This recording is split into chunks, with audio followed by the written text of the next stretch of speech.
नमस्कार दोस्तों, स्वागत है आपके अपने YouTube चैनल त्रिवा क्लासेस में। आज के इस सेशन में हम डिस्कस करने वाले हैं इकोनॉमी का सेशन, और इकोनॉमी के सेशन में हम डिस्कस करेंगे आज मॉनेटरी पॉलिसी, मौद्रिक नीति के बारे में डिस्कस करेंगे कि मौद्रिक नीति क्या होती है और आरबीआई की मौद्रिक नीति किस प्रकार से वर्क करती है, इसके बारे में हम डिस्कस करेंगे। तो डिटेल से डिस्कशन करने वाले हैं। वीडियो को अंत तक जरूर देखें। वीडियो को पसंद आए तो वीडियो को लाइक करें और वीडियो को शेयर कर दें, सभी दोस्तों के साथ वीडियो को शेयर कर दें। और आपको बता दें, यूपी पुलिस की वैकेंसी आने वाली है और जितने भी एग्जाम की वैकेंसी आने वाली है उन सभी के लिए आपका एक एमसीक्यूज कोर्स लॉन्च किया है, जिसमें ज्योग्राफी के एमसीक्यूज चल रहे हैं। और इंडियन ज्योग्राफी में मैंने 12th चैप्टर आपके एंड हो चुके हैं, 12th सेट आपके एंड हो चुके हैं, जिसमें से बहुत ही अच्छे एमसीक्यूज कराए जा रहे हैं, एग्जाम ओरिएंटेशन एमसीक्यूज कराए जा रहे हैं। और टोटल चैप्टर वाइज और टॉपिक वाइज, और कह सकते हैं सब्जेक्ट वाइज भी रहेगा। पहले ज्योग्राफी का आएगा, इसके बाद बायोलॉजी के सेशन आ जाएगा, और धीरे धीरे इसे सभी सब्जेक्ट के सेशन आते रहेंगे आपके। और एमसीक्यूज फॉर्म में, जैसा कि आप सभी लोगों को पता है कि जितने भी आप एग्जाम देते हैं, वनडे एग्जाम देते हैं, उन सभी में क्या होता है, एमसीक्यूज क्वेश्चन पूछे जाते हैं। तो उन्हीं एमसीक्यूज क्वेश्चन को डिटेल से डिस्कस करने के लिए हमने ये सेशन लॉन्च किए हैं, और इनमें सभी में आपके ज्योग्राफी का सेशन हो चुका है। डिस्क्रिप्शन बॉक्स में आपको इसकी प्लेलिस्ट मिल जाएगी, ज्योग्राफी की प्लेलिस्ट, वहां से आप देख सकते हैं, जो कि सभी एग्जाम के लिए, जितने भी एग्जाम होंगे सभी एग्जाम के लिए जरूरी है। और जो आज का हमारा टॉपिक है मॉनेटरी पॉलिसी, ये भी सभी एग्जाम के लिए बहुत ही ज्यादा जरूरी है। मौद्रिक नीति भी सभी एग्जाम के लिए बहुत जरूरी है। इसको आज हम डिटेल से डिस्कस करने वाले हैं। बहुत ही अच्छा वीडियो जाने वाला है, वीडियो को अंत तक जरूर देखें। चैनल पर नए हो तो चैनल को सब्सक्राइब कर लें और बेल आइकन को दबा दें, जिससे वीडियो की लेटेस्ट अपडेट आपको मिल जाएगी। चलिए स्टार्ट करते हैं। देखिए, मौद्रिक नीति, ये मॉनेटरी पॉलिसी आखिर होता क्या है? ये होता है to control money supply and inflation. मतलब क्या है, मनी सप्लाई को, जो मनी की पूर्ति है, मुद्रा की पूर्ति है, इसकी मनी सप्लाई को कंट्रोल करना, और इन्फ्लेशन, महंगाई को कंट्रोल करना ही क्या है, मौद्रिक नीति है। किसके द्वारा की जाती है? आरबीआई के द्वारा की जाती है। मौद्रिक नीति किसके द्वारा? जो मनी सप्लाई और इन्फ्लेशन कंट्रोल किया जाता है, ये मनी सप्लाई और इन्फ्लेशन कंट्रोल किया जाता है, ये किसके द्वारा किया जाता है? ये किया जाता है आरबीआई के द्वारा। RBI means reserve bank of India. RBI का पूरा सेशन आपको अगले वीडियो में मिल जाएगा, जिसके बारे में हम आरबीआई के बारे में ही डिस्कस करेंगे, आरबीआई की डिटेल डिस्कस करेंगे। लेकिन इससे पहले हम आपको कुछ शॉर्ट में बता दे रहे हैं, आरबीआई की स्थापना कब हुई थी? आरबीआई की स्थापना हुई थी 1 अप्रैल 1935 को। और कहां पर हुई थी? कोलकाता में। कोलकाता में 1 अप्रैल 1935 को इसकी स्थापना हुई थी। एक्ट कौन सा था? आरबीआई एक्ट 1934 इसका एक्ट था।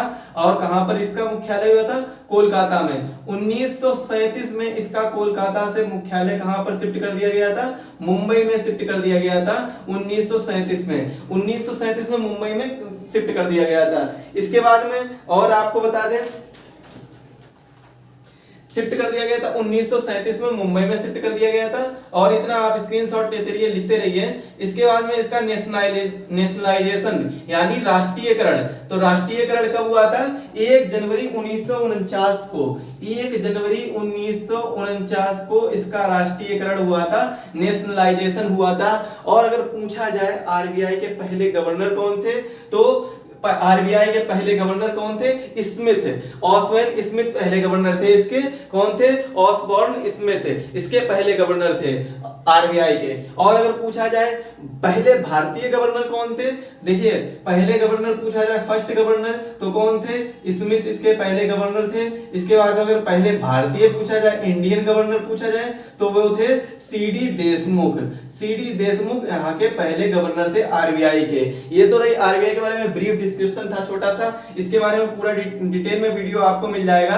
अभी हम डिस्कस कर रहे हैं मॉनेटरी के पॉलिसी के बारे में। तो हम सबसे पहले आज मॉनेटरी पॉलिसी को खत्म करते हैं, इसके बाद में आरबीआई के बारे में आपको पूरी डिटेल जानकारी मिल जाएगी अगले वीडियो में। इसके लिए आपको चैनल को सब्सक्राइब करना होगा, बेल आइकन को दबाना होगा, जिससे वीडियो की लेटेस्ट अपडेट आपको मिल जाएगी। अब देखिए, आरबीआई इसको कंट्रोल करती है, मनी सप्लाई को और इन्फ्लेशन को, जिसे हम क्या कहते हैं? मॉनेटरी पॉलिसी कहते हैं। आरबीआई किसको कंट्रोल करती है? मनी सप्लाई और इन्फ्लेशन, महंगाई और मनी सप्लाई को कंट्रोल करती है, जिसको ही हम कहते हैं मॉनेटरी पॉलिसी। आरबीआई की monetary policy, monetary policy of RBI, मौद्रिक नीति कहते हैं। अब आरबीआई ये जब कंट्रोल करती है इन्फ्लेशन और मनी सप्लाई को, तो हम उसे मॉनेटरी पॉलिसी कहते हैं। मॉनेटरी पॉलिसी की जो समिति होती है, कमिटी होती है, उसमें कितने मेंबर होते हैं? उसमें होते हैं 6 मेंबर होते हैं, टोटल 6 मेंबर होते हैं, जो कि 3+3, 3 मेंबर और 3 मेंबर। 3 मेंबर किसके होते हैं? गवर्नमेंट ऑफ इंडिया के, भारत सरकार के 3 मेंबर होते हैं, और 3 मेंबर होते हैं आरबीआई के, रिजर्व बैंक ऑफ इंडिया के 3 मेंबर होते हैं। और एक बार में इन तीनों 6 मेंबर की मीटिंग होती है, वो 2 महीने में एक बार होती है। इसका मतलब क्या हुआ?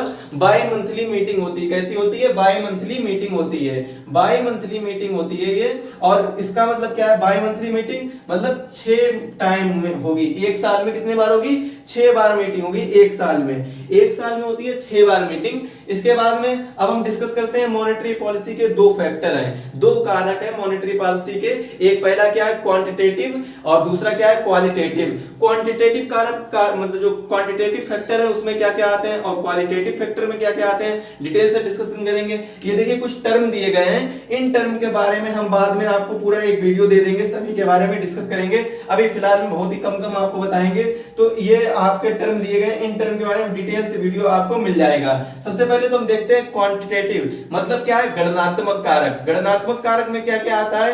देखिए आता है बैंक रेट, जो बैंक की दरें होती हैं वो आती हैं गणनात्मक कारक में। इसके बाद में आता है एमएसएफ रेट। अब एमएसएफ रेट क्या होता है? एमएसएफ रेट होता है मार्जिनल स्टैंडिंग फैसिलिटी, ये होती है। इसके बाद में आता है रेपो रेट। रेपो रेट का मतलब क्या होता है? रेपो रेट का मतलब क्या होता है कि बैंक किससे लोन लेगा? बैंक आरबीआई से लोन लेगा, तो उसका मतलब है रेपो रेट। और रिवर्स रेपो रेट का मतलब क्या है? जो वह दर जब रिजर्व बैंक ऑफ इंडिया किसी दूसरे बैंक से लोन लेगी तो वो होती है रिवर्स रेपो रेट में। अब एक आता है सीआरआर। सीआरआर मतलब cash reserve ratio, cash reserve ratio, नकद आरक्षण अनुपात। इसके बाद में आता है एसएलआर। एसएलआर का मतलब क्या होता है? स्टैच्यूरी लिक्विडिटी रेशियो, ये होता है एसएलआर, वैधानिक तरलता अनुपात। इसके बाद में एक आता है open market operation. Open market operation क्या होता है? देखिए ओपन मार्केट ऑपरेशन क्या होता है, इसके बारे में हम आपके सभी टर्म के बारे में, जितने भी टर्म दिए गए हैं सभी के बारे में डिटेल से डिस्कशन करेंगे, सभी के बारे में। अब देखिए ओपन मार्केट होता है, आरबीआई मान लीजिए किसी भी गवर्नमेंट सिक्योरिटी को या सरकारी प्रतिभूति को, आरबीआई किसी भी गवर्नमेंट सिक्योरिटी को या सरकारी प्रतिभूति को बेचता है या खरीदता है, तो उसे हम कहते हैं ओपन मार्केट ऑपरेशन कहते हैं। क्या कहते हैं? ओपन मार्केट ऑपरेशन कहते हैं किसे?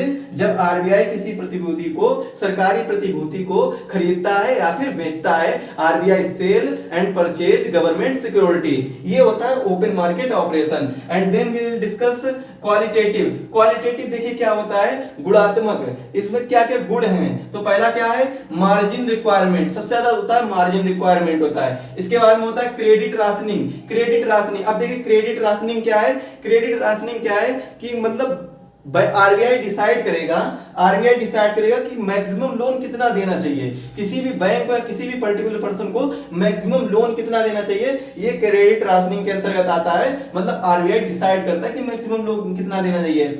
इसके बाद में आता है मोरल सुशासन। तो मोरल सुशासन का मतलब क्या होता है? नैतिक दबाव। नैतिक दबाव आता है मोरल सुशासन क्वालिटेटिव के अंतर्गत। ये भी किसके? मौद्रिक नीति में गुणात्मक कारक के अंतर्गत आता है। इसके बाद में गाइडलाइन भी इसी के अंतर्गत आती है, और डायरेक्ट एक्शन भी इसी के अंतर्गत आता है, और कंज्यूमर एक्शन भी इसी के अंतर्गत आता है। कंज्यूमर एक्शन का मतलब है जो ग्राहक निगमन भी इसी के अंतर्गत आता है। इसके बाद में हम देखिए कुछ एक टर्म डिस्कस कर रहे हैं, ये आपको रिएक्शन जैसी दिख रही होगी। इसमें देखिए क्या है? अगर मनी सप्लाई बढ़ेगा, ऑब्वियस सी बात, अगर मनी सप्लाई बढ़ेगा तो सभी के पास पैसा हो जाएगा। आपको पता है कि गवर्नमेंट अगर मान लीजिए बहुत ज्यादा पैसा प्रिंट कर दे तो आप सभी के पास पैसा आ जाएगा। मतलब क्या है? मनी सप्लाई आपकी बढ़ जाएगी, मनी सप्लाई बढ़ जाएगी। जब मनी सप्लाई बढ़ेगी सभी के पास पैसा आ जाएगा। अब भाई डिमांड किसकी नहीं होती है? जब सभी के पास पैसा आएगा तो आप भी, अगर मान लीजिए आप लोगों के पास पैसा आ जाए तो आप लोग भी सोचेंगे कि मेरे पास कार हो, बंगला हो, और भी बहुत सी चीजें, जितनी भी जरूरत की चीजें सभी हो। तो आप जब मनी सप्लाई आ जाएगी, मतलब मनी सप्लाई बढ़ेगी, तब डिमांड भी बढ़ेगी। क्योंकि अभी आपकी डिमांड क्यों नहीं है? अगर आपके पास मान लीजिए रुपए हैं 1 लाख और कार आ रही है 20 लाख की, तो आप डिमांड करेंगे? नहीं कर पाएंगे, क्योंकि आपके पास तो रुपए नहीं है, मनी सप्लाई ही नहीं हो रही है आपके पास, तो आप डिमांड कहां से करेंगे?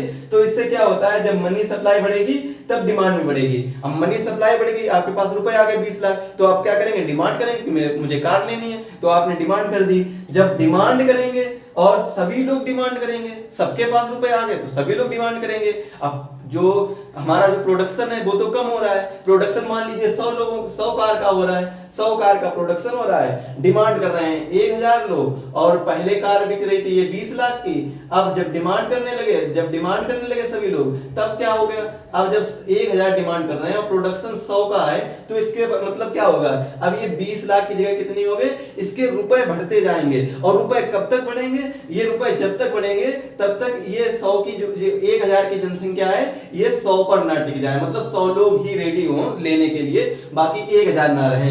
मतलब ये यहाँ पर है कि जब मनी सप्लाई बढ़ेगी तब डिमांड भी बढ़ेगी, और जब डिमांड बढ़ेगी, जब सभी लोग मांगेंगे और प्रोडक्शन कम हो रहा है, तो इसके साथ में प्राइस भी बढ़ेंगे। जब डिमांड बढ़ेगी तब प्राइस भी बढ़ेंगे, और जब प्राइस बढ़ेंगे तब क्या होगा? इन्फ्लेशन होगा। क्या होगा? महंगाई होगी। जैसा कि आप सभी लोगों को पता है, प्राइस बढ़ेंगे तो क्या होगा? महंगाई होगी। अभी आपने देखा होगा, अगर मान लीजिए एक उदाहरण के लिए डस्टर ले रहे हैं, ये डस्टर हम बेचना चाहते हैं, हालांकि आप लोग खरीदेंगे तो नहीं, लेकिन ये डस्टर मान लीजिए हम बेचना चाहते हैं, और ये इसका प्रोडक्शन केवल एक ही, मेरे पास सिंगल पीस है और हम इसको बेचना चाहते हैं, और मैंने इससे कहा कि मैं ये आपको 2 रुपए में दूंगा, 2 रुपए में दूंगा। तो आप लोगों में क्या हुआ कि 10 लोग आकर रेडी हो गए, 10 लोग आ गए कि मुझे दे दीजिए, और 2 रुपए में लेने के लिए रेडी हो गए। अब मैं कंफ्यूज हो गया हूं कि 10 को कैसे दूं, 10 लोगों को तो दे नहीं सकता। डस्टर कितना प्रोडक्शन कितना हुआ मेरे पास? केवल एक वस्तु का प्रोडक्शन हुआ, और मांगने वाले कितने, डिमांड कितने लोगों की? 10 लोगों की है। सप्लाई तो मैं एक ही लोगों को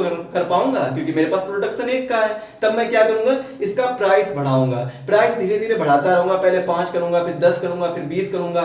जब मैं 20 करूंगा तब हो सकता है 10 से 2 लोग आ जाएं, 20 के बाद मैं 30 कर दूं तो हो सकता है 10 से मतलब 10 लोगों से केवल 1 लोग रहे, तो मतलब डिमांड कितनी हो जाए?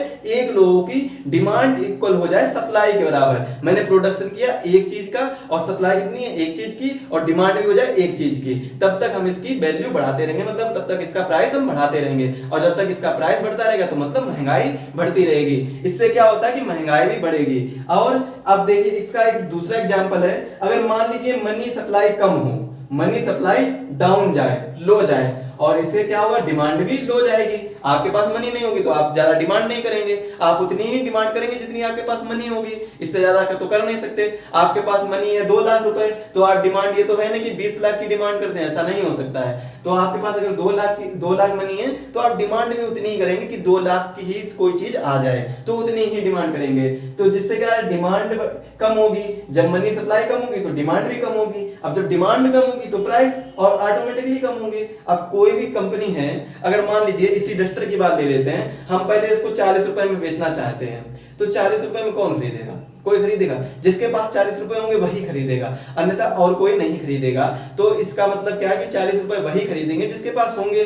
तो ये चीज क्या है? मतलब सप्लाई मेरी एक की है, डिमांड भी कितने की? एक ही की रहेगी, जिसके पास 40 रुपए होंगे। तो बस यही सिंपल सी बात है कि अगर मनी सप्लाई कम होगी तो डिमांड भी कम होगा और प्राइस भी कम होगा। जब प्राइस कम होगा तो महंगाई नहीं होगी, तो क्या होगी? मुद्रास्फीति होगी, मतलब महंगाई नहीं होगी, डिफ्लेशन होगा, महंगाई नहीं बढ़ेगी। तो ये तो रहा महंगाई का कॉन्सेप्ट कि महंगाई कैसे बढ़ती है। महंगाई किस पर डिपेंड करती है? मनी सप्लाई पर डिपेंड करती है कि मनी सप्लाई कितनी हो रही है। जितनी मनी सप्लाई होगी ज्यादा, उतनी ज्यादा डिमांड होगी, जितनी ज्यादा डिमांड होगी उतनी ज्यादा प्राइस बढ़ेंगे, जितने ज्यादा प्राइस बढ़ेंगे उतनी ज्यादा महंगाई होगी, इन्फ्लेशन होगा। और जितनी कम मनी सप्लाई होगी उतनी ही कम डिमांड होगी, और उतने ही कम प्राइस होंगे, और उतने ही कम महंगाई होगी, मतलब डिफ्लेशन होगा। तो ये रहा था हमारा कॉन्सेप्ट है महंगाई वाला। इसके बाद हम बात करते हैं, अगर मान लीजिए आपको लोन लेना है, किसी भी कंपनी, आप एक कंपनी चला रहे हैं, आप एक प्रोडक्शन कंपनी चला रहे हैं और आपको लोन लेना है, तो आप बैंक से लोन कैसे लेंगे इसके बारे में हम डिस्कस करेंगे। अब देखिए, मान लीजिए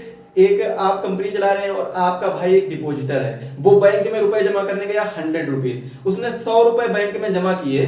अब बैंक 100 रुपए जमा करेगी तो उसको कुछ ना कुछ कैश रिजर्व रेशियो मिलेगा, मतलब उसने रुपए जमा किए, उसको कुछ ना कुछ ब्याज मिलेगा। तो ऐसा तो है नहीं बैंक अपने पास से दे दे कि या फिर सरकार केवल रुपए मनी प्रिंट करती रहे और उसने जो भी डिपॉजिट किए उस पर ब्याज दे दे, ऐसा तो है नहीं। वो क्या करेगी, वो कंपनी को उस रुपए में से कुछ हिस्सा कंपनी को लोन देगी, ज्यादा रेट पर, ज्यादा ब्याज की दर पर लोन देगी, और उससे जो रेट इंटरेस्ट कमाएगी वही कैश रिजर्व रेशियो में, मतलब क्या है, वही जो डिपॉजिटर जमा करने गया है उस पे दे देगी। तो मनी जो बैंक है वो इस तरीके से वर्क करती है। अब देखिए एक हम मॉडल आपको समझा रहे हैं। ये मान लीजिए डिपॉजिटर है, रुपए जमा करने गया, उसने 100 रुपए डिपॉजिट किए, 100 रुपए डिपॉजिट किए किसमें, बैंक और बैंक एनडीटीएल में। बैंक एनडीटीएल, एनडीटीएल मतलब होता है net demand and time liability, net demand and time liability NDTL का मतलब होता है। इसके बारे में हम डिटेल से डिस्कशन करेंगे अगले लेक्चर में, बहुत ही डिटेल से। जब हम आरबीआई का लेक्चर लेंगे तो हम इसमें सभी ये जो हमारे टर्म है, जो इकोनॉमिक टर्म है, इन सभी के बारे में डिस्कस करेंगे। और ये तो सेशन बहुत ही महत्वपूर्ण रहने वाला है, जिसमें हम डिस्कस करेंगे नेट डिमांड लायबिलिटी, क्योंकि ये बैंकिंग से रिलेटेड है। इसका मतलब एक मतलब ये होता है, नेट डिमांड लायबिलिटी ये मानते हैं कि मान लीजिए किसी एक बैंक में, आरबीआई के थ्रू सारी बैंक चलती हैं, तो किसी एक बैंक में अगर मान लीजिए 10,000 रुपए जमा हुआ और दूसरी बैंक में 5,000 रुपए जमा हुआ, तो मतलब क्या है, नेट डिमांड लायबिलिटी क्या निकलेगी, जो पहली बैंक में 10,000 जमा हुआ और जो दूसरी बैंक में 5,000 जमा हुआ, उन दोनों को आपस में डिफरेंस निकाला जाएगा। जितना डिफरेंस निकलता है वही कहलाता है नेट डिमांड लायबिलिटी कहलाता है, टाइम लायबिलिटी कहलाता है। अब हम देखिए बात करते हैं, ये डिपॉजिटर है और ये बैंक है, कोई सी भी बैंक है। यहाँ पर मान लीजिए ये आप है, यहाँ पे ए पर्सन है कोई, और ये कोई भी बैंक है, जैसे मान लीजिए एसबीआई है, स्टेट बैंक ऑफ इंडिया है। यहाँ पर ए पर्सन ने स्टेट बैंक ऑफ इंडिया में 100 रुपए डिपॉजिट किए, 100 रुपए जमा किए, मतलब आप गए और स्टेट बैंक ऑफ इंडिया में 100 रुपए जमा कर दिए। तब आपको क्या है, तब बैंक क्या करेगी, मतलब उसका कुछ ब्याज देगी, रेट देगी, कुछ परसेंटेज देगी कि आपने इतने रुपए जमा किए हैं तो हम आपको कुछ रुपए देंगे। आपने देखा होगा कि आपके भी अकाउंट खुले होंगे किसी ना किसी बैंक में। जब आपके किसी ना किसी बैंक में अकाउंट खुले होते हैं तो उसमें आपको कुछ ना कुछ इंटरेस्ट मिलता रहता है, ब्याज मिलता रहता है। इसके बाद में जब बैंक वो अपने पास से तो देगा नहीं, तो बैंक क्या करता है, तो उस 100 रुपए में से 79 रुपीज 79 रुपए कंपनी को एज ए लोन दे देती है, ऋण दे देती है, लोन दे देती है कि ये लो तुम रख लो, अपना मतलब प्रोडक्शन का काम करो, जो भी काम करना अपना करते रहो और रुपए इन्वेस्टमेंट करो। तो इस तरीके से लोन दे दिया, कंपनी को लोन दे दिया। अब देखिए बैंक कैसे काम करती है। बैंक में आता है कैश रिजर्व रेशियो एक, इसके बारे में भी डिटेल से डिस्कस करेंगे, जितने भी टर्म दिए सभी के बारे में डिटेल से डिस्कस करेंगे। तो कैश रिजर्व रेशियो का जो परसेंटेज होता है वो कितना होता है, 3% होता है। और एसएलआर स्टैट्यूटरी लिक्विडिटी रेशियो, इसका परसेंटेज कितना होता है, 18% होता है। इसमें जो कैश रिजर्व रेशियो होता है उसमें नो मिनिमम नो मैक्सिमम, मतलब आप जितना चाहे उतना जमा कर सकते हैं, जितना चाहे उतना निकाल सकते हैं, जितना आप जमा करेंगे उतना ही निकाल सकते हैं। तो no minimum no maximum cash reserve ratio किसके द्वारा होता है, आरबीआई के द्वारा। नो इंटरेस्ट, कोई भी ब्याज नहीं होता। इसके बाद में आता है नो मिनिमम मैक्सिमम 40%, इसका मिनिमम नहीं होता लेकिन मैक्सिमम कितना होता है, 40% इसका मैक्सिमम होता है। एंड एसएलआर, एसएलआर मतलब क्या होता है, statutory liquidity ratio. Statutory liquidity ratio मतलब वैधानिक तरलता अनुपात, ये कितना रहता है, ये रहता है 18% रहता है। कितना रहता है, 18%। और किस किस रूप में ये मतलब निरूपित किया जाता है, तो एक तो कैश फॉर्मेट में हो सकता है, ये गोल्ड के फॉर्मेट में हो सकता है, आपको गोल्ड देकर, या फिर गवर्नमेंट बॉन्ड के फॉर्मेट में हो सकता है। कैसे, गवर्नमेंट बॉन्ड। आप देखिए अगर आपके पास रुपए होंगे तो एक तरीके से क्या है, ये गवर्नमेंट बॉन्ड ही है। गवर्नमेंट का मतलब आरबीआई का एक वादा है कि हम आपको वादा करते हैं कि सरकार मतलब आपसे वादा करती है, आरबीआई आपसे वादा करती है कि हम आपको इतने रुपए, धारक को इतने रुपए अदा करते हैं। ये तो ऐसा कुछ लिखा होता है, आपने देखा होगा। तो क्या है, वो एक आरबीआई का वादा है, उसी के भरोसे वो नोट चल रहा है। इसी तरीके जब 500 और 1000 में नोटबंदी हुई थी, 500 और 1000 रुपए की, तब क्या हुआ था, आरबीआई ने अपना वादा, अपना प्रोमिस वापस ले लिया था, तभी तो वो काम के नहीं रहते। नोट की कोई वैल्यू नहीं होती है, उसमें जो वादा किया गया होता है, उसमें जो प्रॉमिस किया गया होता है, वैल्यू उसकी होती है, नोट की कोई भी वैल्यू नहीं होती है। तो ये कौन करता है, एक तरीके से गवर्नमेंट बॉन्ड होती है, तो आरबीआई इसको कंट्रोल करता है। और ये किसके द्वारा होता है, बैंक इटसेल्फ, जिस बैंक से आप लोन लेंगे उसके ही द्वारा ये कंट्रोल किया जाएगा। और ये किसके द्वारा कंट्रोल किया जाएगा, आरबीआई के द्वारा। आप किसी भी बैंक में रुपए जमा करें तो वो आरबीआई के द्वारा ही, आरबीआई की गाइडलाइन से ही सब कुछ उसमें होगा, तो आरबीआई के द्वारा कंट्रोल किया जाएगा। इसके बाद में हम आपको छोटा सा एक डिस्क्रिप्शन देते हैं। देखिए, अगर कैश रिजर्व रेशियो बढ़ेगा, कैश रिजर्व रेशियो बढ़ेगा तो क्या होगा, लोन कम लिया जाएगा, लोन कम लिया जाएगा। जब लोन कम लिया जाएगा तो मनी सप्लाई भी कम होगी। अब जब लोन कोई लेगा नहीं, अगर मान लीजिए कैश रिजर्व रेशियो सरकार के पास बहुत ज्यादा हो गया, आरबीआई के पास कैश रिजर्व हो गया बहुत ज्यादा, और लोन किसी ने लिया नहीं।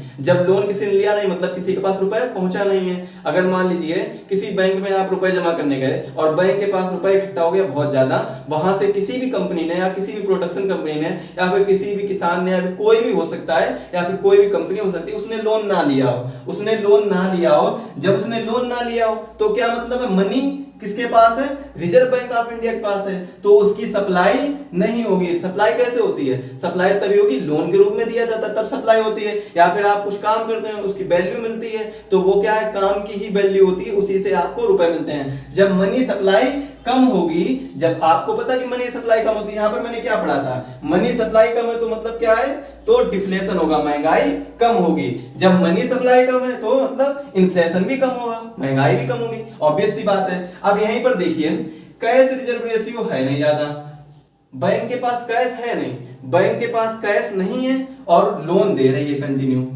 कैश है नहीं बल्कि उसके पास, लेकिन अगर उससे कोई भी लोन लेने जा रहा है तो लोन ले दे रही है वो कंटिन्यू, लोन किसी को भी दिए दे रही है। तो जब लोन दिए दे रही है, कैश रिजर्व है नहीं, तो मनी सप्लाई क्या है, जब लोन दे रही है, लोन तो सभी को बांट रही है, और लोन कैसे होता है, रुपए ही तो देगी लोन में, तो सभी के पास मनी सप्लाई बढ़ रही है। जब मनी सप्लाई बढ़ेगी तब क्या होगा, इन्फ्लेशन भी बढ़ेगा, महंगाई भी बढ़ेगी, मनी सप्लाई बढ़ेगी। इसी यही सेम कॉन्सेप्ट होता है एसएलआर में। एसएलआर में देखिए क्या है, अगर एसएलआर बढ़ेगा, एसएलआर बढ़ेगा तब क्या होगा, लोन कम लिया जाएगा और मनी सप्लाई भी कम होगी, इसके बाद में इन्फ्लेशन भी कम होगा, और एसएलआर जब घटेगा और लोन कैसा होगा, बढ़ेगा, तब मनी सप्लाई भी बढ़ेगी, और जब मनी सप्लाई बढ़ेगी तो इन्फ्लेशन, महंगाई भी होगी। तो ये रहता है महंगाई के। अब देखिए महंगाई के मैंने किसके, एक सीआरआर में पढ़ा, एक एसएलआर में पढ़ा, और एक साथ ही साथ में मनी सप्लाई और डिमांड के रूप में पढ़ा है। सप्लाई एंड डिमांड आपको तो पता ही होगा, सप्लाई इकोनॉमी है जो पूरी डिपेंड करती है सप्लाई एंड डिमांड पर, मांग और पूर्ति पर ये पूरी डिपेंड करती है कि आप कितनी सप्लाई कर रहे हैं और मांग कितनी है। आपने देखा होगा अक्सर कि प्याज की वैल्यू बहुत ज्यादा बढ़ जाती है, प्याज कभी कभी हो जाता है 80 रुपए किलो, या फिर टमाटर हो जाते हैं 80 रुपए किलो। तो इसका मतलब ये नहीं कि वो बहुत अच्छे आने लगते हैं या फिर कुछ और होने लगता है, ऐसा नहीं है। तो उनको क्या होता है, डिमांड तो हमेशा उतनी रहती है, लेकिन जो उनकी सप्लाई है वो कम हो जाती है। जब सप्लाई कम हो जाती है तब क्या होगा, उनके प्राइस बढ़ेंगे। जब सप्लाई कम हो जाती है तब क्या होगा, प्राइस बढ़ेंगे। डिमांड वाइज 10 लोग डिमांड करने गए हैं, 10 लोग 10 किलो प्याज, अब 1 किलो सभी लोग लेंगे, तो 10 लोग 10 किलो प्याज डिमांड करने गए हैं, लेकिन प्याज क्या है, दुकान वाले के पास प्याज तो है 5 किलो। अब क्या करेगा वो, पहले वो बेच रहा था 20 रुपए में, अब बेचेगा 40 रुपए में, जिससे क्या होगा, आधे लोग खरीदेंगे आधे लोग नहीं खरीदेंगे। तो यहाँ पर देखने को क्या मिला कि महंगाई बढ़ गई है, महंगाई बढ़ गई है, यहाँ पर ये देखने को मिला। इसके बाद में अगर मान लीजिए अब यही चीज आती है, ये तो मान लीजिए कंपनी का फॉर्मेट हो गया, कंपनी को। अब अगर किसी बैंक के पास ही रुपए कम हो जाए या बैंक के पास ही किसी के पास रुपए ज्यादा हो जाए, तब आरबीआई इसमें क्या अपना रोल करता है, तब आरबीआई क्या रोल करता है, इसको भी हम एक मॉडल से समझते हैं। देखिए अगर मान लीजिए ये बैंक है, ये बैंक है जो कि इंटरलिंक है किससे, आरबीआई से, रिजर्व बैंक ऑफ इंडिया से इंटरलिंक है, ये डायरेक्ट बैंक, ये bank reserve bank of India से इंटरलिंक है। अगर मान लीजिए बैंक डिपॉजिट करता है मनी किसको, आरबीआई को, 100 रुपए बैंक ने डिपॉजिट किए आरबीआई को मनी, इसे हम क्या कहते हैं, reverse repo rate, reverse repo rate कहते हैं, रिवर्स रेपो रेट कहते हैं। बैंक डिपॉजिट कर रहा है आरबीआई को मनी, या फिर आप कह सकते हैं आरबीआई लोन ले रहा है किससे, बैंकों से, जिससे कि इन्फ्लेशन ज्यादा ना बढ़े। अब आप सोच रहे होंगे इन्फ्लेशन ऐसे क्यों बढ़ेगा, इन्फ्लेशन ऐसे इसलिए बढ़ेगा, अगर मान लीजिए किसी पर्टिकुलर बैंक के पास बहुत ज्यादा अमाउंट हो गया, किसी पर्टिकुलर बैंक के पास बहुत ज्यादा अमाउंट हो गया, तब उस अमाउंट को वो क्या करेगी, अब जब मान लीजिए कोई भी बैंक है उसके पास अमाउंट हो गया, तो उसे ब्याज भी तो देना पड़ेगा, जिसने जमा किया, जिसने डिपॉजिट किया है उसे ब्याज भी देना पड़ेगा। जब बहुत ज्यादा अमाउंट हो गया तो उस अमाउंट को क्या करेगी, वो ज्यादातर लोगों के पास में लोन देगी, और जब बहुत ज्यादा लोगों को लोन मिलेगा तो लोगों के पास में क्या होगा, मनी सप्लाई पहुंचेगी, मतलब रुपए सबसे ज्यादा पहुंचते रहेंगे, मनी सप्लाई होती रहेगी, और रुपए जब सबसे ज्यादा पहुंचेंगे, लोगों के पास रुपए बहुत आ जाएंगे, तब इससे क्या होगा, महंगाई बढ़ेगी, इन्फ्लेशन बढ़ेगा। तो इसी इन्फ्लेशन को कम करने के लिए, इसी इन्फ्लेशन को रोकने के लिए ये रेपो रेट और रिवर्स रेपो रेपो रेट चलाए जाते हैं। अब रिवर्स रेपो रेट क्या होता है, आरबीआई एक रेट निर्धारित करता है कि आप हमें मनी दीजिए, हम आपको इतने परसेंट ब्याज देंगे, हम आपको इतने परसेंट ब्याज देंगे, 3.35% आपको ब्याज देंगे जब आरबीआई मनी लेती किसी और से, मतलब लोन लेती है किसी अन्य बैंक से जब आरबीआई। इसके बाद में अब मान लीजिए किसी बैंक के पास रुपया कम हो गया, किसी भी बैंक के पास रुपया कम हो गया। अब जब बैंक के पास रुपए कम हो गया तब वो क्या करेगी, बैंक आरबीआई से लोन लेगी। बैंक क्या करेगी, आरबीआई से लोन लेगी। किससे लोन लेगी, आरबीआई से। बैंक लोन लेगी किससे, आरबीआई से। जो इसके कई दर होती हैं, एक तो होता है बैंक रेट जो कि होती है लॉन्ग टर्म की, ये होती है 4.25%। इसके बाद में होता है रेपो रेट जो कि शॉर्ट टर्म होता है, ये होता है 4% का। रिवर्स रेपो रेट देखिए कितना है, 3.35%, लेकिन रेपो रेट कितना है, 4%। यहां पर आरबीआई अपना चालूपन दिखा रहा है, हालांकि वो बात अलग है। इसके बाद में एमएसएफ रेट, एमएसएफ मतलब होता है marginal standing facility. Marginal standing facility ये कितना है, ये होता है वनडे के लिए। मान लीजिए किसी के पास एक दिन की जरूरत है रुपए की, किसी बैंक को एक दिन के लिए जरूरत है, तब उस पे क्या लगता है, एमएसएफ रेट लगता है जो कि इमरजेंसी में लगाया जाता है। मतलब इमरजेंसी के लिए किसी को अगर जरूरत है तब ये एमएसएफ रेट लगता है। एमएसएफ रेट ये कब लगता है, on time of emergency. Time of emergency मतलब एक दिन के लिए। इसका रेट, इसकी दर कितनी है, इसका रेट है 4.25%। कितनी है रेट, 4.25%। जितनी कितनी है बैंक रेट है लॉन्ग टर्म में, उतनी कितना है एमएसएफ रेट है। ये दोनों सेम रहते हैं। और इसका मतलब क्या होता है, मार्जिनल स्टैंडिंग फैसिलिटी इसका मतलब होता है। इसके बाद में देखिए रेपो रेट और रिवर्स रेपो रेट। मतलब रेपो रेट से हम समझते हैं कि अगर रेपो रेट से महंगाई का क्या रोल होता है, रेपो रेट से महंगाई कैसे बढ़ती है और घटती है। अब देखिए ये मान लीजिए रेपो रेट है, रेपो रेट अगर बहुत ज्यादा बढ़ रहा है, रेपो रेट बहुत ज्यादा बढ़ रहा है तो क्या होगा, लोन भी बहुत ज्यादा बढ़ेगा। लोन रेट कितना होगा, वो भी बहुत ज्यादा बढ़ेगा। जब रेपो रेट बढ़ रहा है तो लोन रेट कितना है, वो भी बढ़ेगा। और जब लोन रेट बढ़ेगा तो लोन लोग कम लेंगे, लोन लोग कम लेंगे और इससे मनी सप्लाई भी कम होगी। और जब मनी सप्लाई कम होगी तो इन्फ्लेशन भी कम होगा, इन्फ्लेशन भी कम होगा। अब यहीं पर बात करते हैं, रेपो रेट कम हो रहा है, रेपो रेट बहुत ज्यादा कम हो रहा है तो लोन रेट भी कम होगा। जब लोन रेट, अब देखिए यहाँ पे ये 3.5% है तो यहाँ पर भी तो लोन रेट भी तो ये भी तो कम हो जाएगा, ये भी तो ये जो दिए गए हैं 4% ये भी तो कम हो जाएगा। इससे क्या होगा, जब लोन रेट कम हो जाएगा तो लोन लोग ज्यादा लेंगे। जब बैंक ज्यादा लोन लेगी और बैंक अन्य लोगों को भी ज्यादा लोन देगी, क्योंकि आरबीआई से डायरेक्ट को कोई लोन लेता नहीं है, आरबीआई मतलब बैंकों से लोग लोन लेते हैं। कोई भी कंपनी है वो किससे लोन लेगी, वो बैंक से लोन लेगी, ना कि आरबीआई से। बैंक लेती है आरबीआई से लोन। अब जब यहाँ पर ये रेपो रेट क्या हो गया, रेपो रेट अगर मान लीजिए डाउन हो गया तो लोन रेट भी डाउन होगा। जब लोन रेट डाउन होगा तो बैंक के ज्यादा ज्यादा लोन ले सकेंगी। अब लोन ने ज्यादा ब्याज देना नहीं है तो वो क्या है, बहुत ज्यादा लोन उठा लेंगी। और जब वो ज्यादा लोन उठा लेंगी तो वो कस्टमर को, जो कंपनी को, उनको लोन ज्यादा ब्याज की दर पर देंगी। तो इससे वो कमाई के चक्कर में मनी सप्लाई को बढ़ा देगी, मनी सप्लाई को बढ़ा देंगी। यहाँ से मनी सप्लाई बढ़ जाएगी और जब मनी सप्लाई बढ़ जाएगी तब इन्फ्लेशन भी बढ़ेगा, मतलब महंगाई भी बढ़ेगी। और ये देखिए यही से सब आज का है। आप इसको मतलब बारीकी से नोट कर लीजिए, अच्छे से ध्यान दे दीजिए। बहुत ही अच्छा सेशन रहा है मेरे हिसाब से तो। और कैसा लगा आप लोगों को सभी को सेशन, इसके कमेंट में जरूर करें। और आपको जो चीज समझ में ना आई है उसको भी कमेंट करके बता दें, या फिर आप हमें डायरेक्टली इंस्टाग्राम पर फॉलो करके वहां से आप कमेंट करके वहां पर मैसेज करके पूछ सकते हैं। जो भी आपको दिक्कत लगी हो, समझ में ना आया हो, आपको पर्सनली वहां पर अच्छे से गाइडेंस किया जाएगा और अच्छे से समझाया जाएगा, पर्सनली आपको समझाया जाएगा। और हमारा इंस्टाग्राम है वह है त्रिवा क्लासेस, त्रिवा क्लासेस के नाम से है इंस्टाग्राम। यहां से हमें फॉलो करके आप वहां पर्सनली मैसेज कर सकते हैं, पर्सनली क्वेरी कर सकते हैं, जो भी आपको समझ में ना आया हो। और त्रिवा क्लासेस के ही नाम से हमारा टेलीग्राम चैनल, जिसको ज्वाइन करके आपको इसकी पीडीएफ फॉर्मेट में आपको ये नोट्स सारे मिल जाएंगे। सारे नोट्स प्रोवाइड करा दिए जाते हैं पीडीएफ फॉर्म में। और चैनल पर नए हो तो चैनल को सब्सक्राइब कर लें, बेल आइकन को दबा दें, जिससे वीडियो की लेटेस्ट अपडेट आपको मिलती रहेगी। मिलते हैं अगले वीडियो में, तब तक के लिए धन्यवाद।